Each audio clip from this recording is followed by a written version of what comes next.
जी, और इसके बाद एक और हमारे दर्शक रविंदर पटियाला से जानना चाहते हैं अपनी सीट के बारे में। तो पटियाला सीट के बारे में हम आपको तस्वीर दिखाएंगे क्या है। शिव, आप ये आंकड़ा निकाल कर रखें, रविंदर सिंह के सवाल का जवाब देंगे। लेकिन मुस्लिम बाहुल वीआईपी सीटें जो हैं उनके बारे में भी बात करते हैं। आइए वो आपको दिखाते हैं हम आपको यहाँ बिग बॉल के जरिए। और यहाँ पर कौन जीत रहा है देखिए, ये बताते हैं आपको। देखिए लखनऊ की सीट बीजेपी जीत रही है, जाहिर सी बात है यहाँ पर बीजेपी की तरफ से राजनाथ सिंह चुनावी मैदान में होंगे। रामपुर की सीट लेकिन बीजेपी जीत रही है, आजम खां पहले यहाँ से उम्मीदवार होते थे, अब नहीं है। बागपत से आरएलडी जीत रही है, मेरठ से बीजेपी जीत रही है, दरभंगा बीजेपी, मधुबनी बीजेपी, किशनगंज में कांग्रेस पार्टी जीत रही है, अमरोहा बीजेपी जीत रही है और संभल भी बीजेपी जीत रही है। इसके अलावा उत्तर पूर्वी दिल्ली में बीजेपी जीत रही है, गुड़गांव में बीजेपी जीत रही है, श्रीनगर में नेशनल कॉन्फ्रेंस जीत रही है चुनाव। तो उधमपुर में यानी जम्मू की तरफ बीजेपी के खाते में जा रही है सीट। भोपाल की सीट बीजेपी को मिल रही है और लक्षद्वीप की एनसीपी शरद पवार गुट को, वायनाड कांग्रेस पार्टी को, राहुल गांधी की सीट है देखिए। इसके बाद हैदराबाद की सीट ऑल इंडिया एआईएमआईएम को मिल रही है, तो ये असदुद्दीन ओवैसी की सीट। और उसके बाद देखिए अमेठी बीजेपी के खाते में जा रही है, स्मृति ईरानी की सीट है ये। सहारनपुर यहाँ पर हमेशा चर्चा में रहते हैं इमरान मसूद और दूसरे पक्ष के लोग, लेकिन वो भी सीट बीजेपी के खाते में जा रही है। मुरादाबाद बीजेपी के खाते में जा रही है, हालांकि वो अभी समाजवादी पार्टी के पास थी सीट। तो ये देखिए तस्वीर, ये हमारी जो सीटें हैं वो तमाम हम आपको दिखा रहे हैं। तो मुस्लिम बाहुल सीटों का ओपिनियन पोल, कुल सीट 106, बीजेपी को 63 सीटें मिल रही हैं। और इसके अलावा कांग्रेस पार्टी को 11, आरएलडी को 2, एसपी को 1, जेडीयू को 3 और टीएमसी को 15 सीटें मिल रही हैं। तो ये देखिए मुस्लिम बाहुल सीटों में 63 सीटें बीजेपी को मिल रही हैं। ये देखिए शिवसेना उद्धव ठाकरे गुट और एनसीपी शरद पवार गुट को 2 सीटें मिल रही हैं, ये जो अलायंस है उसे। और इसके अलावा शिवसेना शिंदे गुट और एनसीपी अजित पवार गुट को 2 सीटें मिल रही हैं। इसके बाद हम आपको एक एक कर तमाम जो गठबंधन है और जो तमाम दल हैं उनकी तस्वीर दिखा रहे हैं। एआईएमआईएम को 1 सीट मिल रही है, नेशनल कॉन्फ्रेंस को 3, आईयूएमएल को 2 सीटें मिल रही है और अन्य के खाते में 1 सीट जा रही है। 2019 और 2024 का हमारा ओपिनियन पोल, इसकी अगर तुलना करें तो देखिए तस्वीर आपको और साफ दिखाई देगी। हमारा ओपिनियन पोल जो है वो दिखाता है कि एनडीए को 70 सीटें मिल रही हैं, 2019 में 58 सीटें मिली थी। तो ये तस्वीर बदली है, बढ़ी है। एनडीए के खाते में सीटें 58 से 70 पर पहुंच गए हैं। इंडिया अलायंस को 2019 में 17 सीटें मिली थी, यहां 34 सीटें मिल रही हैं, यानी ये भी बढ़े हैं।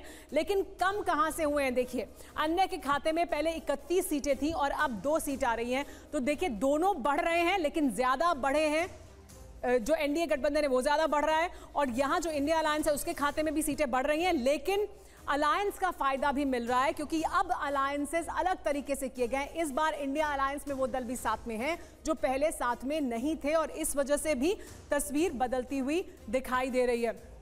पटियाला का रिजल्ट बता देते हैं और उसके बाद सवाल जवाब करेंगे हमारे मेहमानों के साथ। पटियाला के बारे में जानना चाहते थे रविंदर, तो पटियाला की क्या है स्थिति? शिव आइए वो बता देते हैं हमारे दर्शकों को, पटियाला की सीट में क्या हो रहा है? 30% आम आदमी पार्टी को जा रहा है या इंडिया अलायंस, लेकिन यहाँ पे क्योंकि इंडिया अलायंस अलग लड़ रही है कांग्रेस से, तो कांग्रेस को अलग से वोट जा रहा है 13.5%।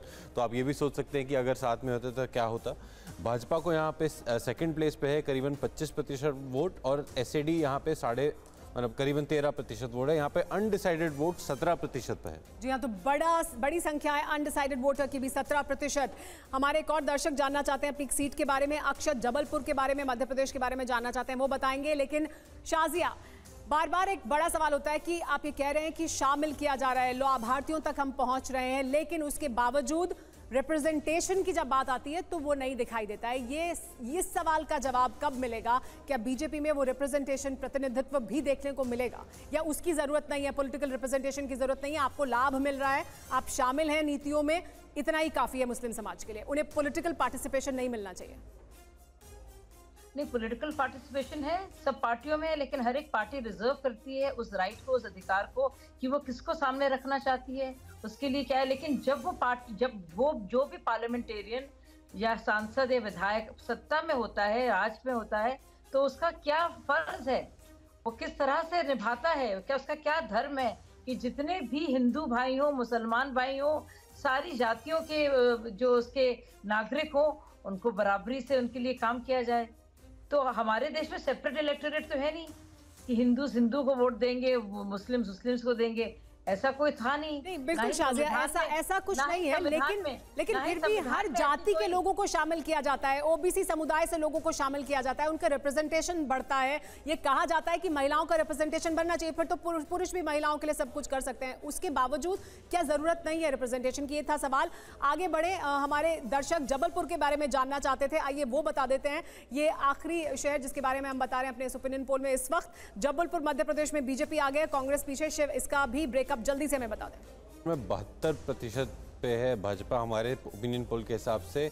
आईएनसी यहाँ पे 18.5%, बाकी जो वोट है वो अनडिसाइडेड है, करीबन 7.5%। देखिए जबलपुर की ये है स्थिति। आप सब मेहमानों का बहुत बहुत शुक्रिया हमारे साथ जुड़ने के लिए। मुस्लिम बाहुल सीटों पर क्या है तस्वीर 2024 के हमारे इस ओपिनियन पोल के मुताबिक, वो हमने आपको दिखाई। फिलहाल रुक रहे हैं कुछ देर के लिए, आप बने रहिए TV9 भारतवर्ष के साथ।